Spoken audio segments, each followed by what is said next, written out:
स्वागत है आपका सीएसआर सेलेक्टर के पार्ट 2 में, जहां पे हम बात कर रहे हैं कॉम्बिनेटर सेलेक्टर की। इसके पहले वाले वीडियो में हम लोगों ने बात की थी सिंपल सेलेक्टर की। वहां पे हमने सिंपल सेलेक्टर क्या होता है, उनकी कौन कौन सी कैटेगरी है, इसको एक प्रोग्राम के थ्रू समझा था। आज हम बात करेंगे कॉम्बिनेटर सेलेक्टर की। तो चलिए, कॉम्बिनेटर सेलेक्टर क्या होता है। जैसा कि यहाँ पे डेफिनेशन से अगर हम समझते हैं इसको कि a combinator is something that explain the relationship between the selector. Means एक ऐसा सेलेक्टर जो क्या करता है कि सेलेक्टर्स के बीच में एक रिलेशनशिप एस्टेब्लिश करता है, या अगर हम दूसरे तरीके से बोले इसको कि एक ऐसा सेलेक्टर जो क्या करता है, एक से ज्यादा सिंपल सेलेक्टर्स को प्रीफर करता है, यूज करता है। ठीक है, अब बात करेंगे हम कॉम्बिनेटर सेलेक्टर के कैटेगरी की। तो कॉम्बिनेटर सेलेक्टर की कुल 4 कैटेगरी हैं, जिसमें पहला descendant selector, second child selector, third adjacent sibling selector and fourth general sibling selector. ठीक, हम यहाँ पे एक प्रोग्राम के थ्रू इन चारों सेलेक्टर्स को यूज करके देखेंगे कि इन्हें हम अपने प्रोग्राम में कैसे यूज करते हैं। तो चलिए आइए आगे बढ़ते हैं और देखते हैं कि इन्हें कैसे यूज किया जाता है। चलिए, हम बात कर रहे हैं कॉम्बिनेटर सेलेक्टर की। कॉम्बिनेटर सेलेक्टर में जो फर्स्ट कैटेगरी है वो है डिसेंडेंट सेलेक्टर। डिसेंडेंट सेलेक्टर को कैसे यूज करते हैं, चलिए समझते हैं इसको। मेरे पास एक डीआईवी है। डीआईवी के अंदर मैंने कुछ पैराग्राफ्स लिए हैं। जैसे मान लो मैंने लिखा हेलो वर्ल्ड,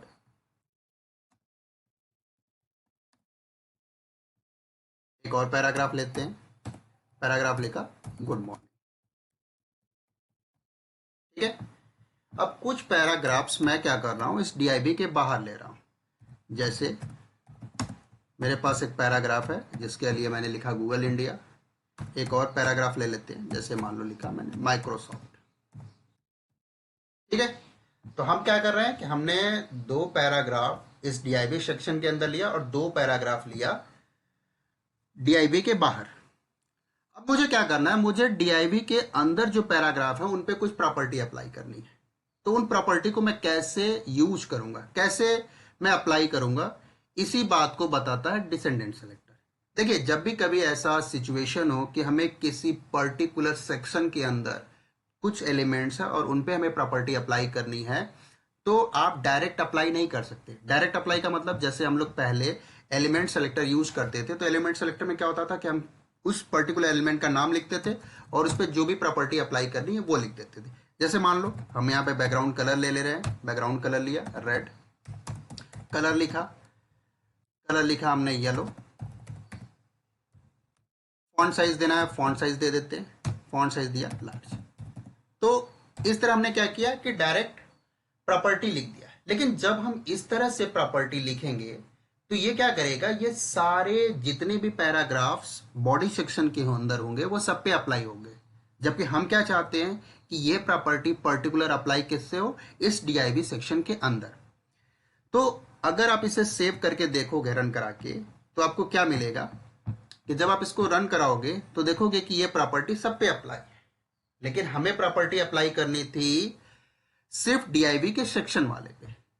तो आपको क्या करना पड़ेगा, अगर आपको ऐसा चाहिए कि नहीं ये जो प्रॉपर्टी है सिर्फ डीआईवी पैराग्राफ है, अंदर जो पैराग्राफ है उस पर अप्लाई हो, तो आपको उस डीआईवी का नाम लिखना पड़ेगा। तो जैसे मेरे पास यहाँ डीआईवी है, तो मैंने इस तरह से लिखा कि डीआईवी, डीआईवी के पैराग्राफ पे। इसी बात को इंडिकेट करता है डिसेंडेंट सेलेक्टर। डिसेंडेंट क्या बोलता है कि पर्टिकुलर एलिमेंट के अंदर जितने भी एलिमेंट्स हैं, अगर आप उन पे कोई प्रॉपर्टी अप्लाई करना चाहते हैं तो आपको क्या करना पड़ेगा, उस एलिमेंट का नाम विथ स्पेस के साथ आप उस पर्टिकुलर टैग को लिखेंगे। तो हमने भी क्या किया, डीआईवी था, डीआईवी के अंदर पैराग्राफ था, डीआईवी के अंदर पैराग्राफ लिखा। अब आप इसको रन करा के देखेंगे तो आप क्या देखेंगे कि सिर्फ जो प्रॉपर्टी आपने अप्लाई किया वो पर्टिकुलर डीआईवी पे ही अप्लाई होगा। ठीक है, कि चाइल्ड सेलेक्टर को कैसे यूज करते हैं। देखिए, मान लो मेरे पास एक डीआईवी है।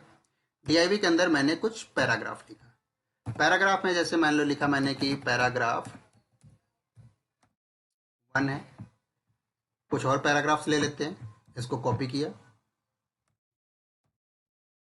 चलिए, मैंने 2 पैराग्राफ डीआईवी के अंदर डायरेक्ट ले लिया।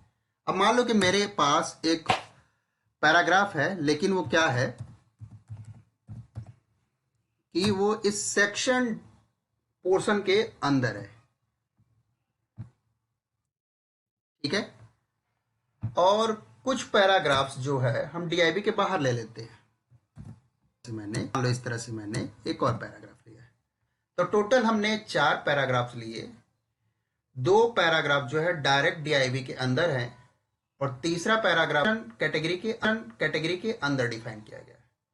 और जो चौथा वाला पैराग्राफ है वो क्या है, वो डीआईबी से बाहर है। तो चाइल्ड सेलेक्टर का मतलब क्या होता है कि अगर मैं कुछ प्रॉपर्टी अप्लाई करूंगा डीआईबी के इन पैराग्राफ पे, तो जो डायरेक्ट इसका चाइल्ड होगा वो पैराग्राफ और जो प्रॉपर्टी हम अप्लाई करेंगे ये उसी पे अप्लाई होगा। जो पैराग्राफ डायरेक्टली इसका चाइल्ड नहीं है, क्या डिसेंडेंट है, तो उस पे अप्लाई नहीं होगा। चाइल्ड सेलेक्टर कैसे यूज करते हैं, देखो हमने क्या किया, हम इसे यूज कर रहे हैं कि मेरे पास एक डीआईबी है, चाइल्ड सेलेक्टर का नोटेशन है ग्रेटर देन और पैराग्राफ, कि हम क्या कर रहे हैं कि डीआईबी के जो डायरेक्ट चाइल्ड हैं उस पैराग्राफ पे हम क्या कर रहे हैं, कुछ प्रॉपर्टी अप्लाई कर रहे हैं। जैसे बैकग्राउंड कलर लिया, बैकग्राउंड कलर रेड, कलर दे दिया येलो, इस तरीके से। तो देखो ये क्या होगा कि जो डीआईबी के चाइल्ड होंगे, डीआईबी का चाइल्ड कौन कौन है, पैराग्राफ 1 है, पैराग्राफ 2 है। अगर आप कहेंगे पैराग्राफ 3 क्या है, तो पैराग्राफ 3 डीआईबी का चाइल्ड नहीं है, वो डीआईबी का डिसेंडेंट है। ये प्रॉपर्टी अप्लाई होंगी सिर्फ पैराग्राफ जो डीआईबी के। तो इसको सेव करो और रन करा के देखो कि आपको क्या मिलता है। देखो हमने रन कराया, तो जो डीआईबी के डायरेक्ट चाइल्ड थे क्या होगी, अप्लाई हो गई। तो इस तरीके से हम क्या करते हैं, चाइल्ड सेलेक्टर को यूज करते हैं।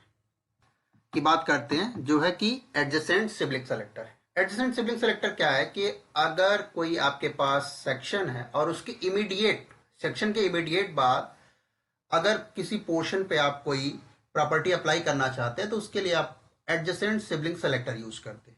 जैसे कि मान लो मेरे पास डीआईबी है, पैराग्राफ है, पास एक पैराग्राफ है जिसमें मान लो मैंने लिखा कि इस तरह से पैराग्राफ 1,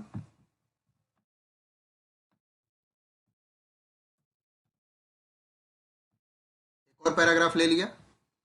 चलिए कुछ पैराग्राफ जो है हम डीआईबी के बाहर ले लेते हैं।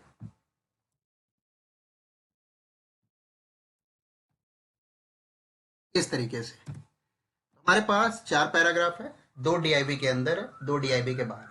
तो एडजेसेंट सिबलिंग सेलेक्टर का मतलब क्या हुआ कि जब आप इस प्रॉपर्टी को अप्लाई करोगे तो इस डीआईबी के जस्ट बाद जो पैराग्राफ होगा उस पे ये प्रॉपर्टी अप्लाई हो जाएगी। तो चलो करके देखते हैं। हमने क्या लिखा कि डीआईबी, देखो एडजेसेंट सिबलिंग सेलेक्टर का नोटेशन है प्लस, और इस तरीके से इसका मतलब क्या हुआ कि डीआईबी के जस्ट बाद। तो पैराग्राफ पे चलो जैसे पहले कुछ प्रॉपर्टी लिए थे उसी तरह ले लेते हैं। यहां से ले लिया रेड, कलर ले लिया येलो, ठीक। सेव करो, यहां पे आप रिफ्रेश करो और इस तरह से देखो कि आपको क्या मिलता है। तो देखो एडजेसेंट सिबलिंग सेलेक्टर में क्या हुआ कि 2 पैराग्राफ मेरे डीआईबी के अंदर थे, उस पर यह प्रॉपर्टी अप्लाई नहीं हुई।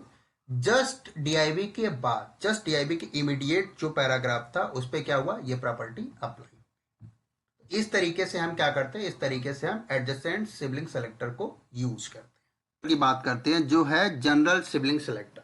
तो वो जनरल सिबलिंग सेलेक्टर क्या होता है कि अगर किसी पर्टिकुलर सेक्शन को छोड़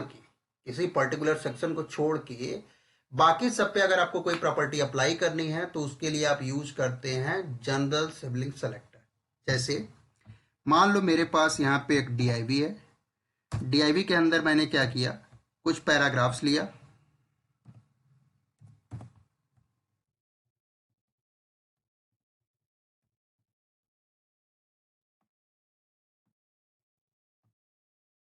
ठीक है। जैसे मैंने यहाँ पे 2 पैराग्राफ लिया और कुछ पैराग्राफ्स डीआईबी के बाद लिए।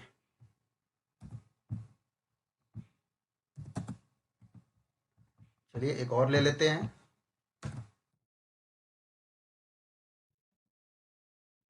देखो हम क्या चाहते हैं कि जो डीआईबी के बाहर पैराग्राफ है उन पे मैं कोई प्रॉपर्टी अप्लाई करना चाहता हूँ। तो उन पे कैसे प्रॉपर्टी अप्लाई करेंगे? तो आपको लिखना पड़ेगा कि डीआईबी जनरल सिबलिंग सेलेक्टर के हम लोग टिल्ड ऑपरेटर यूज करते हैं और पैराग्राफ। इसका मतलब कि डीआईबी के बाहर जितने भी पैराग्राफ हैं आप उन पे ये प्रॉपर्टी अप्लाई कर सकते हो। जैसे ग्राउंड कलर ले लिया, मैं ग्राउंड कलर ले लिया, मैंने रेड कलर ले लिया, येलो, ठीक है, इस तरीके से ले लिया और आप इसे सेव करके रन कराइए। देखिए आपको क्या मिलता है। देखो इस तरीके जनरल सिबलिंग सेलेक्टर में जो पैराग्राफ के अंदर थे उस पे ये प्रॉपर्टी अप्लाई नहीं, जो पैराग्राफ के बाहर है उन पे क्या ये प्रॉपर्टी अप्लाई। इवन अब आप जब भी कोई नया पैराग्राफ लेंगे, जब भी कोई नया पैराग्राफ लेंगे तो उस पे भी ये प्रॉपर्टी क्या होगी, अप्लाई होगी। ठीक, तो यहां पे हम लोगों ने वन बाय वन करके सारे सेलेक्टर्स को देखा, कॉम्बिनेटर सेलेक्टर के सारे जो भी टाइप्स थे उन सबको हमने यूज किया प्रैक्टिकली, उसको आपको रन करा के भी हम लोगों ने देखा। मैं उम्मीद करता हूं कि आपको सारे सेलेक्टर समझ में आए होंगे। अगर आपको कोई डाउट है तो आप हमें कमेंट करिए, हम आपके कमेंट का रिप्लाई करेंगे। धन्यवाद।